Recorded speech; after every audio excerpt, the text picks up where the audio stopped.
only concern is the. Can you hear me now? Yes, it just has got to Right. reset. Right. So the only concern is that I don't know. I mean, if I have to say something personal about myself, so I'm concerned, a bit concerned if this would. We don't have to put your name on it, and almost no one in Bangalore is watching these videos. Right. Right. So it's okay. Anyway, I did my introduction. So anything would be specifics to the meditation now, I think. So it's fine. Well, you were about to talk about what was happening on the Reddit or the Dhamma Overground that you were hearing. Correct. So yes, there were quite a few reviews which helped the other practitioners who called themselves pragmatic. And since I found most of what they say was sensible to me, so I thought it would help me too. And then I came and watched some of your videos, and then I thought, yes, I'm missing a lot of things in this. Main thing was the right effort, the way you define it, and second thing would be about yeah. So it was basically the right effort. I mean, that was everything. That was everything I thought that I was missing. So hopefully. So in the future conversations and the Skype calls with you under your guidance, maybe I will fine tune the things that I'm missing, and hopefully Okay, yeah. we do it like that. In fact, I generally ask questions of the students, and then they'll let a word slip out, which then becomes the Okay. Right. it becomes the whole talk, Right. Right. like the word ache or struggle. Right. These are the kind of words that that tip things off. Right. So in this regard, you've already heard some of the videos, and you've done both the Mahasi and the Goenka. All right, Right. so Right. uh, I've been there, done that, Right. so I understand your language. Correct. Right. And that one of the things that I would say about the Goenka Mm-hmm. is that his retreats, like all retreats, Mm-hmm. are basically for beginners. Right. And so they only get so far with Anapanasati. Right. But they the way that they get is through working with the body through scanning, strong determination sittings, and this, that, and the other thing, while they put quite a lot of good Dhamma into the talks. I remember, in fact, sometimes I use some of the old Goenka stories. Oh. Right. So when I got to Bhikkhu Buddhadasa, I first off, the Majjhima Nikaya at that time had not been translated into English.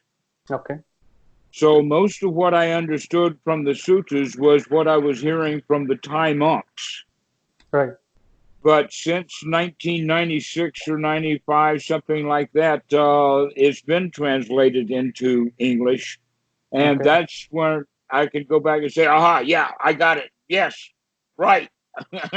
Thank you, Bhikkhu Buddhadasa. I get your point. Here it's right in the sutras and all of that. Right. So what I came to understand is that Anapanasati is a much more complete practice, Okay. and that it takes people a lot deeper than the way that they practice it with Mahasi. That Right. you being in India would appreciate and understand that there is a lot.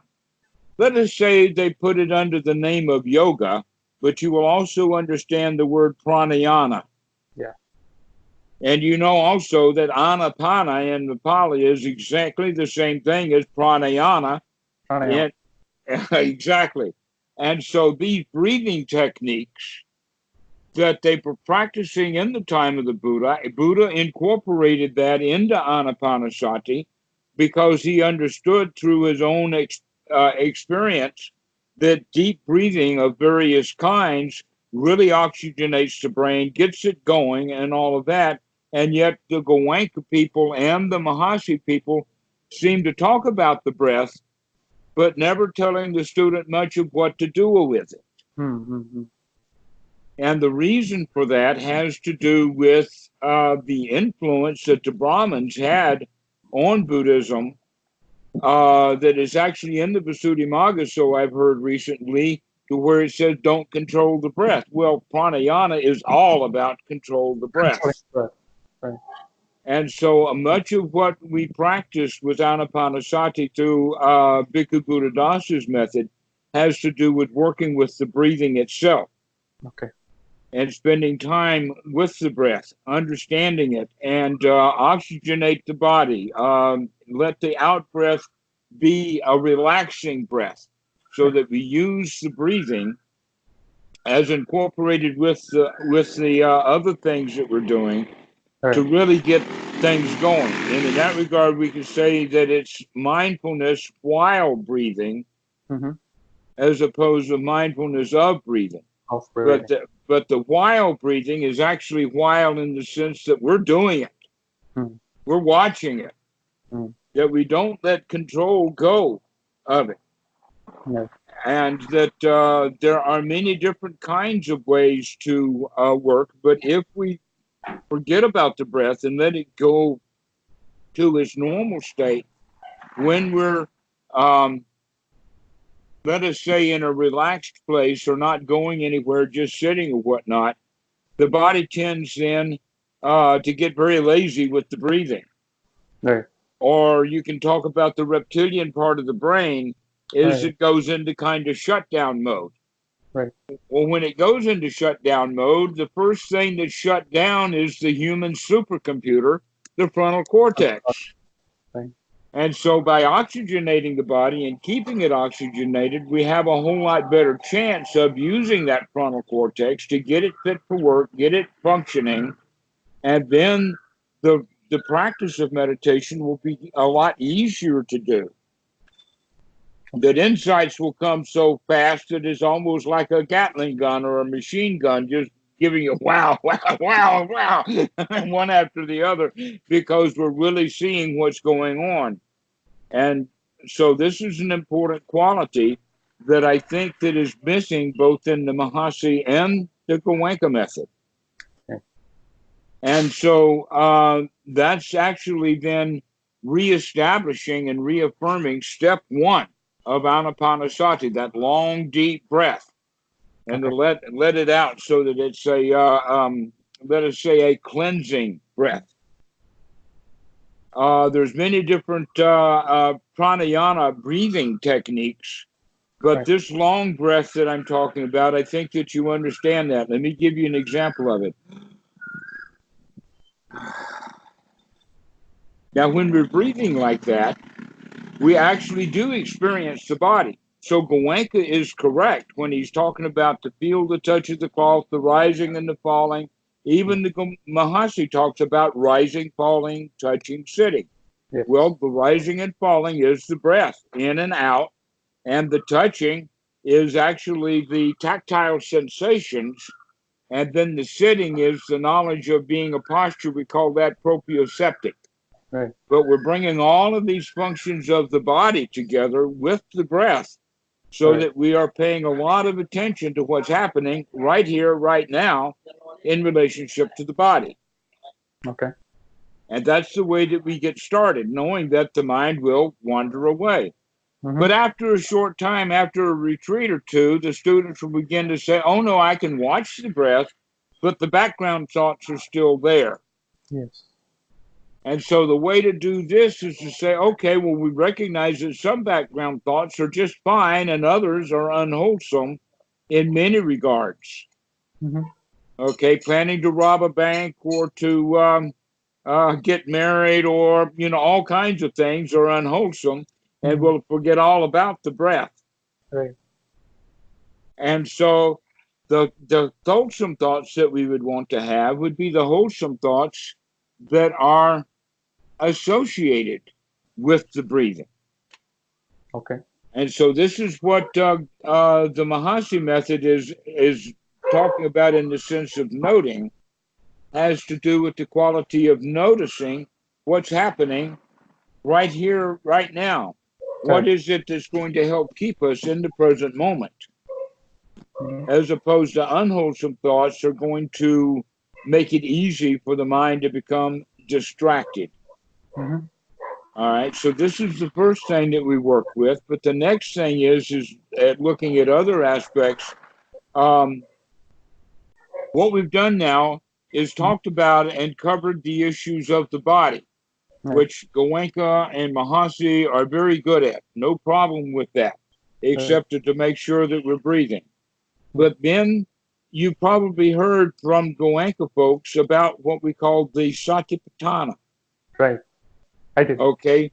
So that's the 4 foundations of mindfulness, and that Anapanasati, when it is practiced correctly, is for the fulfillment of all 4 aspects of it, not just the body. Right. And here's the point that's really curious is that very few people that I know of can go into a Goenka retreat to work on the body and leave the mind and the feelings in the bed. No, when you come into the meditation hall, you got to bring the whole show. Yes. All of it comes with you. Yes. And so we need to start then incorporating those things into our practice fairly quickly. And so immediately we're going to the mind. We're beginning to understand now that the mind is active just like the body is active. Even when the mind is still, it's still churning and boiling and bubbling, just like the body is full of sensations and all. Okay. So we then recognize, okay, that the mind is somehow continuing to roll along in the background, even if I can watch the breath, even if I can pay attention to the body, but the mind's thoughts just simply continue to roll on. This is something that I've heard commonly from some students, and it has also been posted on Reddit. And so the question is, well, what to do? The answer is this, even though we can call those background thoughts, we're still going to start guiding them. We're going to put them where we want them rather than allowing them to run the show, because they've always run the show. Our mind has always been wandering away. Yes. And when we remember that our job is to watch the breath right now, rather than that, a lot of students will get discouraged. And the Goenka folks, they talk about monkey mind, monkey mind. And so on the first day of the retreat, students will catch the mind wandering away from the breath 4, 5, 6 times. But by day 6, they're catching it now 30, 40, 50 times. And now they're really saying, oh, monkey mind, monkey mind. And they get discouraged because they think things are getting worse. Oh, no. Things have gotten much better. The mind was always in the state of wandering away. Your job now is that you're catching it much more often. Congratulations. Yes. And so we want to start to develop that so that we can keep watching and keep watching. And when the mind wanders away from the breath, we bring it right back. And while the mind is watching the breath, we're also watching in the sense of talking about watching the breath. That becomes a mental dialogue about what's happening in the present moment. How am I doing? In this regard, a lot of them don't put it together. They talk about the Eightfold Noble Path as if it were separate from Anapana or Vipassana. But in fact, if you look at it correctly, this practice of Anapanasati is, in fact, the practice of the Eightfold Noble Path. Okay. How is that? Well, the first thing that we understand is you're sitting down for meditation because you've got a view. The view is better to watch the breath than it is to let the mind roll on. Yes. Right? So that's right view right there. Right. But as we progress, our right view is going to get righter and righter as we grow and grow, and it will become noble, super mundane, because it's growing in quality. You see, most of the people, their view is always a local view. not for instance local in Bangalore, but local in the sense of right there in that room. Mm. That we get very, very narrow-minded, very narrow-sighted because our viewpoint is fixed. Right. And that the fixed point is the me that's there. But with right view, we begin to expand that so that we're no longer looking at an individual, we're looking at it in a human way. We begin to see humanity. We Yeah. begin to have compassion. We open things up, and we no longer take our own personal point of view. Mm-hmm. Mainly because we begin to see that when I take my own personal point of view, that's because I want to suffer. I want to be unhappy. I want to have a self there that can be a container for some dukkha because I've gotten myself into a state of not liking. Right. But when I have right noble view, the Mm-hmm. right noble view is that the event happened, but whether you don't like it or not is your opinion, your choice. And Yeah. whether you feel bad about it is your little opinion, your little choice. But the overall thing is that the Dhamma is good with it. Mm-hmm.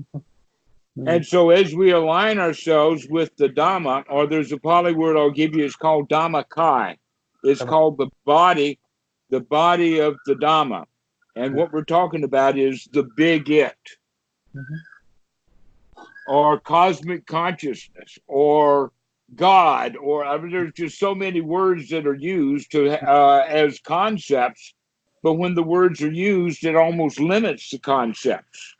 Mm-hmm. But there is a greater thing, and that greater thing is always in the present moment. It's in the here and now. So the way to get in touch with it is by expanding our focus of attention. Mm-hmm. So our focus of attention then, as it expands, that means that our right view gets broader. Mm-hmm. And so we begin to take a cosmic view. Okay. So, but that's a skill to be developed. Right. It doesn't happen in the beginning, but as we spend more and more time in the here now, we recognize what a wonderful place this here now thing is. Let me really become part of it. Let's delve into it. Let's become it itself. So this is when we become completely immersed into the Dhamma. There's a lot of different words that they can use for it. One of them would be atonement Mm-hmm. or at one-ment. They spell the same way. Okay. All right. Or another one, the joke is the Dalai Lama went to the hot dog vendor in New York City and says, "Make me one with everything."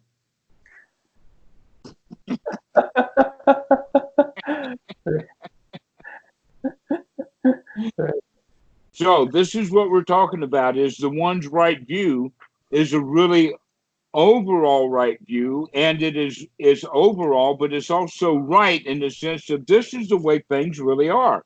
Because we've inspected, we've noticed, we've seen things, etc., like that. So just as a side point, there are those within various religions that talk about God in the sense of omnipotent, omnipresent, omniscient, all powerful, those three qualities.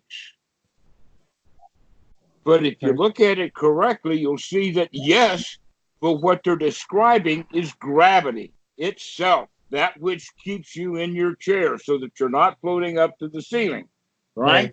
Gravity knows every object, no matter how big or how small it is. It knows every object, and it will, if it can, make you fall. It'll bring you down. So it's all knowing, all powerful, and it is keeping track of everything. It is also omniscient. Mm-hmm. So folks could then say, well, if I need a God, gravity will do, because it's got all of those qualities to it. But gravity is actually quite small compared to the other gods that we know of. The god of electromagnetism, the law of the electrons, Right. The weak and strong nuclear force is even stronger. Without the strong nuclear force to put objects together in the sense of protons and neutrons, then you'd never have a nucleus, which means you'd never have any mass, which means that gravity would have no effect. So the strong nuclear force is just muscle strong over gravity. Gravity is really weak. And yet gravity is sufficient enough to call it a god. Right. But underneath all of that is another one, the one that the Buddha talked about. And that is, the Pali is idiapapajayata, and the word means basically cause and effect. That with this there is that, without this there is not that. Right. And that relationship is operating at the molecular level, is operating at the bag level of air. You break the bag open, the air is going to come in, you squish the bag, the air goes out. All of this cause and effect is under this one rule, in fact, that even causality is the force behind the strong nuclear force. It's the force behind gravity. Right. And it controls everything. It is absolutely omniscient. It is also all-powerful. Even though gravity is strong enough to make planet Earth and atmospheres and stars and black holes and that kind of stuff, still is nothing compared to the cause and effect, which is in fact the basis of the entire universe. Right. They're beginning to even look at the speed of light. As why is the speed of light the speed of light? The answer is because of causality. Right. If you think of light as being a wave, which means it goes up and it goes down and it goes up and it goes down. What causes it to go up? And then what stops it from going up and starts it to go down? And what's causing the frequency? And what's causing this, that, and the other thing? And we wind up recognizing, wow, is everything so complicated? Everything is just unbelievably sophisticated. Yeah. And that there is so much knowing going on that causality knows how to do molecules. It knows how to make wind. It knows how to make gravity. We are completely subject to it. Right. Isn't that amazing? And in fact, it is so profound that whether we feel good or feel bad that's just part of causality. Yes. We are completely under its control. Okay. That's a good God to have. This is the Dhammakai. This is the ultimate God. When we begin to see that everything is just relationships of cause and effect, one thing's a domino until it's hit, and then it falls and it hits another domino, one domino after another, 1 trillion times 1 trillion, every 20th of a second. And we're caught in the middle of it, and all we can do is sit here and enjoy the heck out of it, or we can want it to be different. We can pray to the God causality. Oh, causality, make me feel good. But causality don't care. Yeah. It's doing its job. It's got its own plan. It's like the Christians, they pray to their God, and somebody will say, wait a minute, God's got a plan. If you're praying, that means you want God to stop what he's doing and change his plans just for you. Better us fit in with God's plan. Mm-hmm. This actually means then we have a duty to the Dhamma. Mm-hmm. And when we fulfill our duty to the Dhamma, then we're good to go. When we fail to fulfill our duty to the Dhamma, then there's going to be repercussions. Then there's going to be possibilities of suffering. So a lot of what we have to do is, with this right view, is to get in tune with reality. Right. This is what, at an ultimate way, is what we look at as one's right view. Mm-hmm.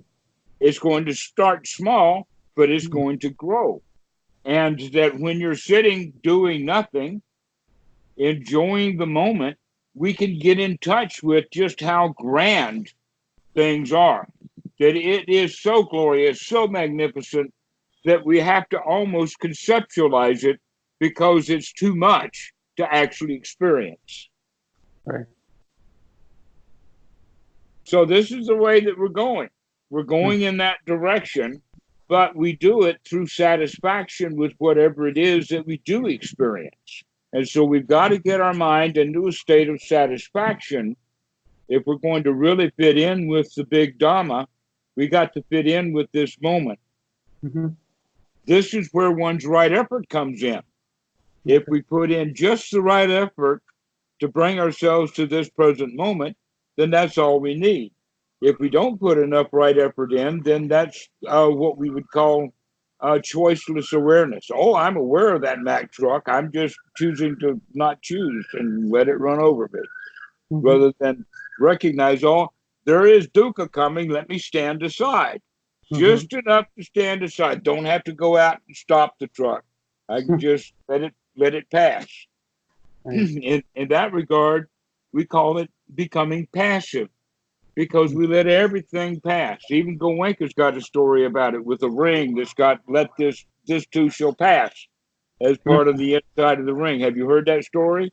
I think it's somewhere I have. Okay, so this too will pass. Everything, this present moment, is passing. Everything is just not just anicca, not just that everything is changing, but it's changing at the ferocity of nuclear explosion. Yeah. Everything is just busting out with reality.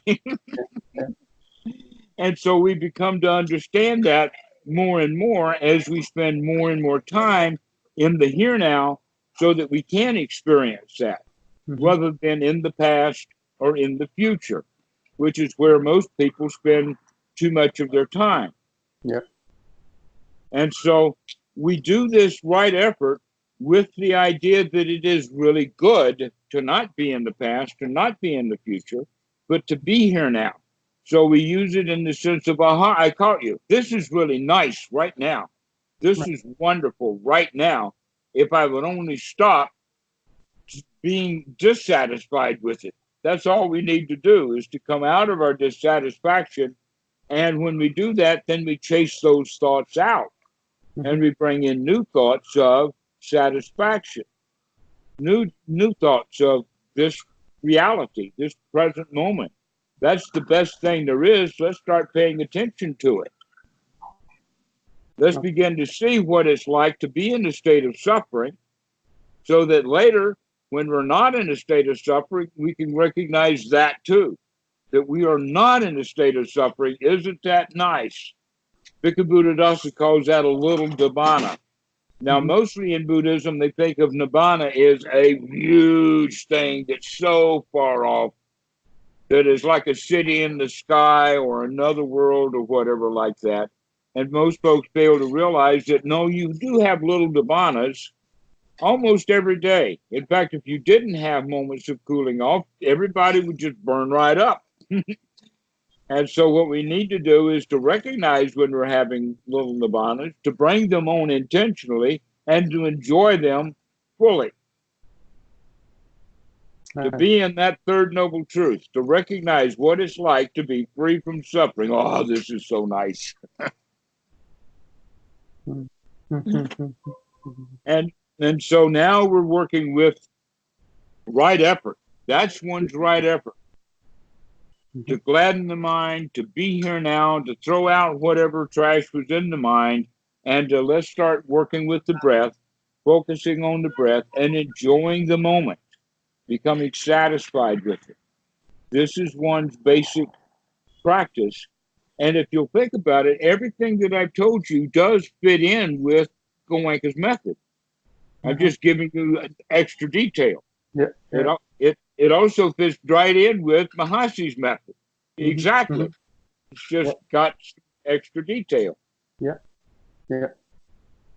Main thing would be about the too much of the effort that we tend to put in both the Goenka and the Mahasi traditions. I don't know. Maybe that's not their intention. At least the meditators, they seem to put a lot of effort.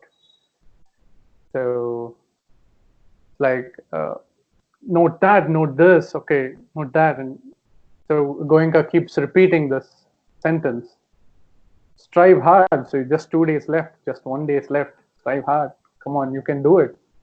So these are the small details which actually, Well, yeah. he's absolutely right when he says, "Come on, you can do it." That's correct. That's 100% correct. But it's long time been badly translated of what the Buddha's last statement was. That is often translated as striving, where in fact what he was talking about instead was persisting. Now, they're not the same thing. Right. Okay. Let us put it this way. If you were striving to not fall down, then you would be striving while you were falling down. But persistence would be when you fall down, just get up. Keep getting up. Right. That way you only have to work hard when you fall down. But striving, you have to do way too much of. So, striving is not the right word, and persisting is not the right way. There is another sutta, number 20, in the Majjhima Nikaya, that talks about the various ways and levels of how to work with the mind, and the last one is talked about in the sense of ferociously trying to throw evil, bad, unwholesome thoughts out of the mind by clenching the teeth, putting the tongue at the roof of the mouth, and determined to get the thought out of the mind. Well, when people read that, they automatically kind of forget the first 2/3 of the sutta. And the first 2/3 of the sutta is do it the easy way, which is the way that I'm suggesting. I'm suggesting that it will not be necessary for you to grind your teeth and struggle and force and operate that way when the human mind is actually quite pliable. You can, in fact, change what the mind is, and you can keep changing it over and over again. For instance, if that guy who's doing the grinding of the teeth and all of that was because he had a girl in his mind and he kept wanting to get that girl out of his mind, well, the answer is, well, don't keep looking at her. Stop wanting her. Be satisfied with this present moment. She'll walk out. She doesn't want to stay if you don't want her to stay. So the issue is not as hard as guys think that they are. It is really not. All you have to do is to have the right attitude, or excuse me, the right effort. Because clenching the teeth and all of that is way, way too much effort. Especially when the job can be done quite easily. But we still have to do the job, not just let those old thoughts about the girl roll on, but rather saying, bye-bye, I don't need that. I'm going to stay here and be here comfortable right now without thinking about that or any other girls. I can just be happy right now. And so now we're beginning to look at that there is this component, not just the body that we're working with, but more there's also the mind that we're working with in regards to the Mahasi method. But still, both of these are beginner's techniques. And they're both needing to do something that's a little bit deeper than that. And you don't have to struggle through months and months of Mahasi before you get to this next technique. You can start doing it right away. Yeah. And that is by starting to work with the Vedana. And that's where we also begin to work with right attitudes, that you, in fact, do not have to feel bad because you're thinking about a girl. You can begin to feel good that you caught yourself thinking about that girl. And by feeling good about the fact that you caught yourself thinking about the girl, out the girl goes, and in comes, oh, I'm so happy I don't have to think about her right now. Mm-hmm. Right. And so we begin to work with all of this stuff, knowing that everything is anicca. Everything is in constant flux. It's not the kind of anicca that happens when you notice it, but it's really the kind of anicca that's happening at such a broad, fast scale that we couldn't possibly keep up with really all the stuff that's changing. We notice it when the laptop fails. Let's say that you poured a cup of coffee on the laptop, and then you watch it as the water seeps in through the keyboard down to the processor. Then you start to having a bit of steam. Then you've got some electrical firing, and the next thing you know, that things inside is happening. But if you think about it, that stuff happens, bang, just like that. Mm-hmm. Same thing with a gun, with a rifle, or a pistol, a revolver. That as you draw the hammer back, that rotates the cylinder, it cocks the gun, it loads the spring, and then when the trigger is pulled, the next action is that the hammer, because of the spring, flies in, hits the bullet. The bullet has a pin in the middle that gets hot. That because of the strike force, that heat then ignites gunpowder. The gunpowder then explodes in a fury of chemical reaction, which then pushes the bullet out the barrel. After the bullet leaves the barrel, then the expanding gas begins to change the atmosphere around it, because all of this force coming out with the bullet is changing the atmosphere around the gun, and that then radiates through the atmosphere to your ears. Right. Okay, listen to this. All of this stuff happened. You pulled the trigger. That was on one action, and action after action after action after action after action happens after that in this chain of events that we have to understand. This is what the Buddha means by anicca. Everything is in turmoil. And we begin to see that not only is everything on the outside in turmoil like that, but our mind is also in that kind of turmoil. And so we begin to say, okay, never mind that it's wandered away. Bring it back. Start again. Let's come back. Let's become passive again. Over and over we practice. So then sati becomes a skill. Right view becomes a skill. Right action, effort becomes a skill. And then with that comes a change in attitude. And that change in attitude is, I can do this. Mm-hmm. Which is exactly what you heard Goenka say. Right. You can do this. That's the right attitude. That's the whole foundation of it. You don't have to struggle to be successful. Just be successful. Mm-hmm. And then be successful again, over and over and over again. Keep remembering to be successful. It's a very simple process. Yeah. But it gives such magnificent results that they put Buddha up there on the shelf someplace. Something to be worshipped instead of something to be enjoyed. Right.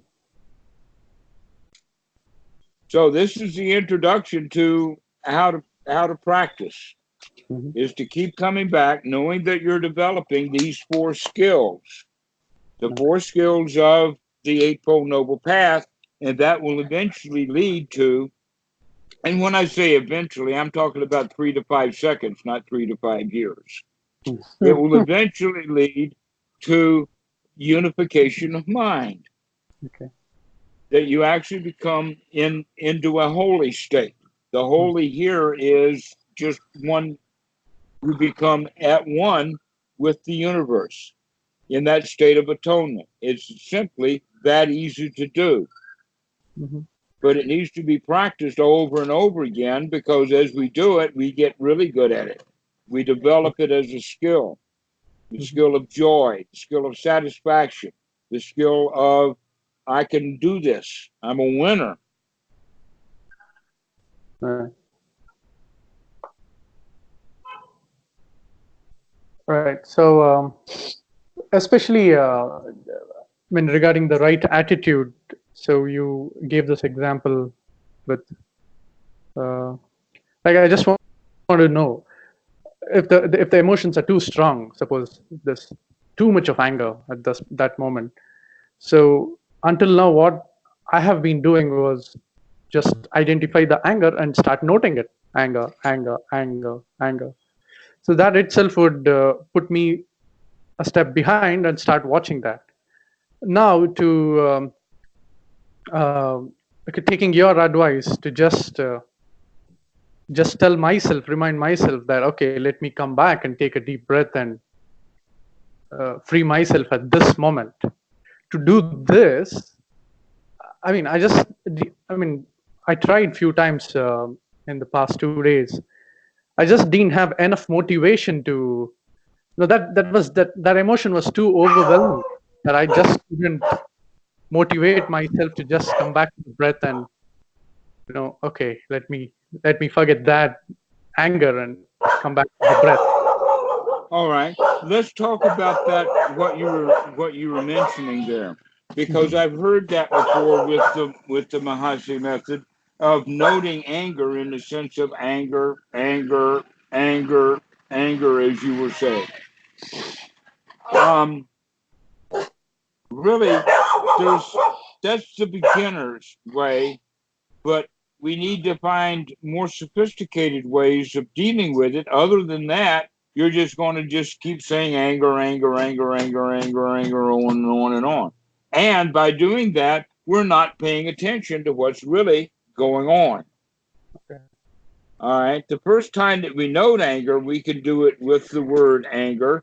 But with that in the next breath, we want to start investigating why am I calling what's happening anger?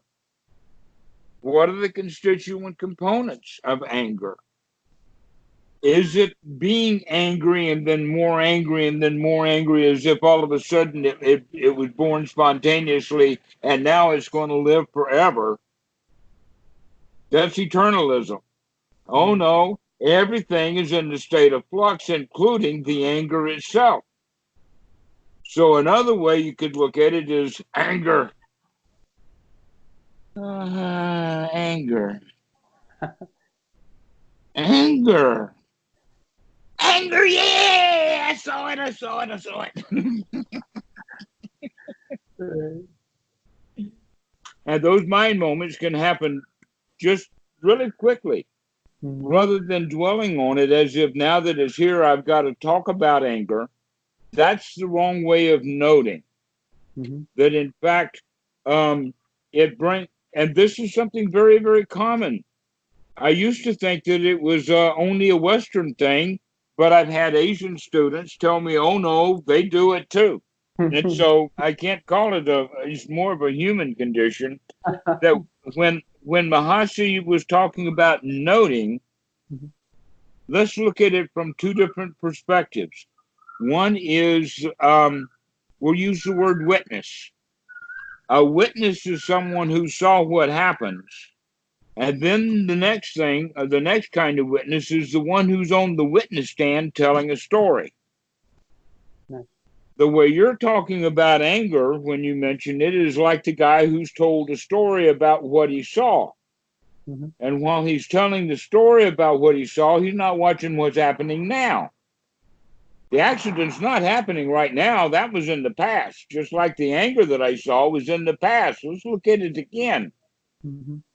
Let's, in fact, figure out what it is that I'm calling anger. What kind of changes have happened in the body? Is there any tightness in the chest? Has my neck gotten tense? Underneath that anger, what was it that I didn't like? Do I notice that feeling of not liking that blew up into anger because I wanted things to be different? Well, what do I want to be different? And so you can see there's all these various ways of looking at anger in the sense of a full investigation of the anger. And while you're doing the investigation of anger, where did the anger go? Mhm.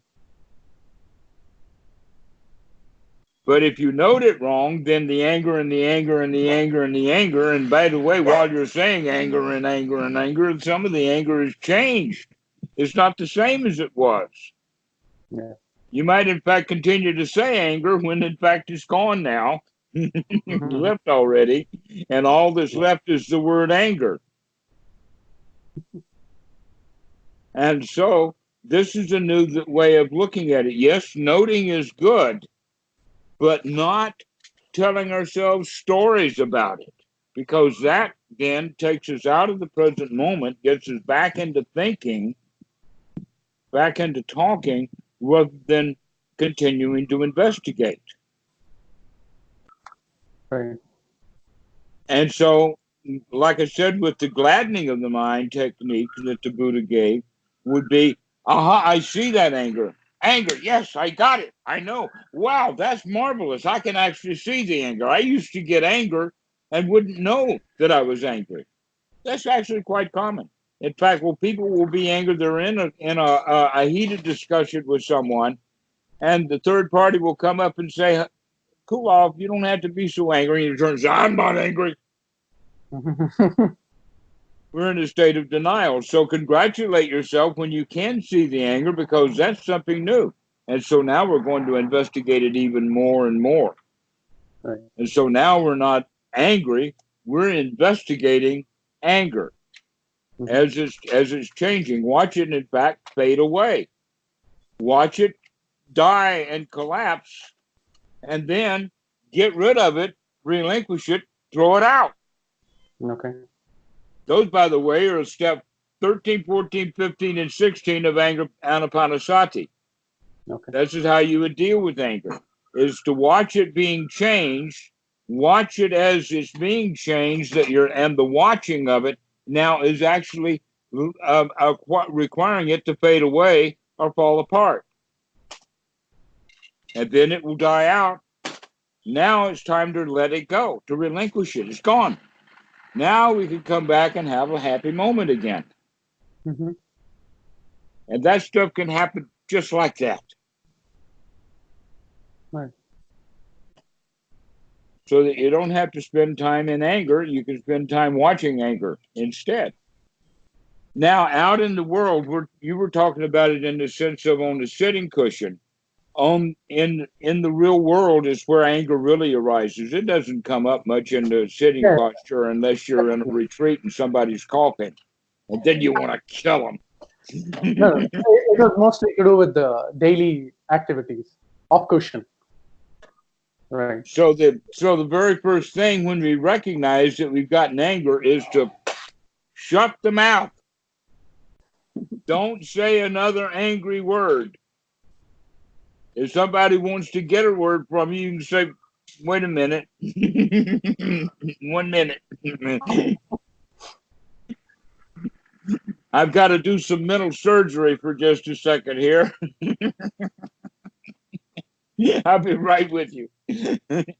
And so we don't talk. We get finished with that anger, and then we can deal with the person rather than getting them angry too. And if they're already angry and you've come to an instant state of joy, oh, angry, oh, never mind, I can be happy now. Now you.